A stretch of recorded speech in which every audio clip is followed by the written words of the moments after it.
মতো নিচ্ছ তো? হ্যাঁ মা। বৌমা, তোমার 7 মাস কবে হচ্ছে?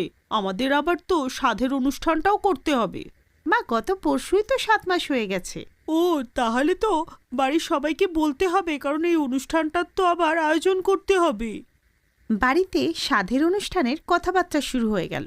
আত্মীয়দেরও নিমন্ত্রণ পাঠানো হলো, কারণ ব্যানার্জি বাড়ির সাধ বলে কথা। মা, বৌদির জন্য এই লং ড্রেসটা কেমন লাগবে? এখন এইগুলো না খুব চলছে। এটা খুব কমফোর্টেবল আর পেটের উপরও চাপ পড়বে না। আমার মেয়েটা কত বোঝদার হয়ে গেছে। মা, বোঝদার তো হতেই হবে, কারণ বাচ্চা সুসুপটি তো ওই পরিষ্কার করবে। এই বলে শিবু রেশমিকে রাগাতে থাকলো। মা, আমি বেবিকে ডাইপার পরিয়ে দেবো, তাহলে তো সমস্যা শেষ। রেশমির কথা শুনে সবাই জোরে জোরে হাসতে লাগলো। আরে নাতির সুসু হলো দাদুর কাছে অমৃতের সমান, তাই আমি আমার নাতিকে বলবো, দে নাতি দাদুর কাপড় ভিজিয়ে দে। তখনই নীলিমা মাঝখানে একটা কটু কথা বলে উঠল। কে জানে ছেলে না মেয়ে, হয়তো বা বাচ্চা নাই হলো।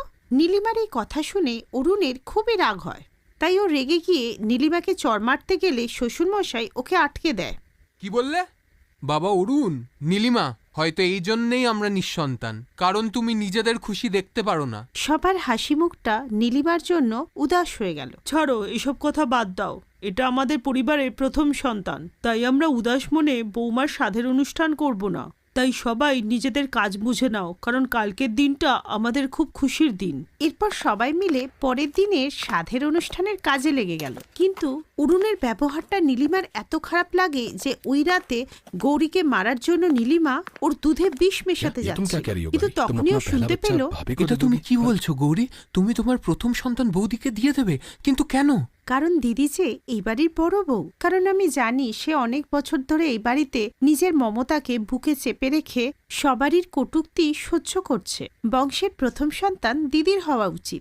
ভগবান ওনাকে সন্তান দেয়নি, কিন্তু উনিও তো চায় যে কেউ ওকে মা বলে ডাকুক। তাই আমি ঠিক করে নিয়েছি, আমার সন্তান হলেই আমি দিদিকে দিয়ে দেব।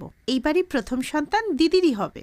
গৌরীর এই কথা শুনে নীলিমার পায়ের নিচ থেকে মাটি সরে গেল, আর ও চোখে জল নিয়ে নিজের ঘরে গিয়ে বসে ফুপিয়ে ফুপিয়ে কাঁদতে লাগলো। আর ওর মনের সমস্ত হিংসা অনুশোচনার জলে ধুয়ে গেল। পরের দিন নীলিমার এই পরিবর্তিত রূপ দেখে সবাই অবাক হয়ে যায়। তারপর সবাই মিলে সাধের অনুষ্ঠান করলো। তারপর ওই দিন চলেই এলো যেদিন গৌরী একটা ছেলের জন্ম দিল, আর সবাই খুশিতে আনন্দ করতে লাগলো। মা, আমি চাইছি আমার প্রথম সন্তান দিদিকে দিয়ে দিতে। হ্যাঁ বৌমা, শিবা আমাদের এই কথাটা আগেই বলে দিয়েছে। তোমাকে নিয়ে আমাদের খুব গর্ব হচ্ছে। কেন গৌরী? এই বংশের প্রথম সন্তানকে আমি জেঠিমা হয়ে কি ভালোবাসতে পারি না? আমি ওর জেঠিমা হয়েই ভালোবাসবো। একদম ঠিক বলেছ নীলিমা, তুমি ওর বড় মা। জেঠিমা তো বড় মাই হয়। হ্যাঁ হ্যাঁ, বড় মা, এটা আমার সোনা, আমি তোর বড় মা। সোনা রে, আমি তোকে বড় মা হয়ে সারা জীবন ভালোবেসে যাব। এই বলে নীলিমা বাচ্চাকে বুকে জড়িয়ে খুব আদর করতে লাগলো। এরপর বাচ্চার নামকরণের সময় গৌরী নীলিমার কোলে বাচ্চাকে দেয়। নীলিমা আর অরুণকে গৌরী আর শিবা বড় মা আর বড় বাবার অধিকার দেয়।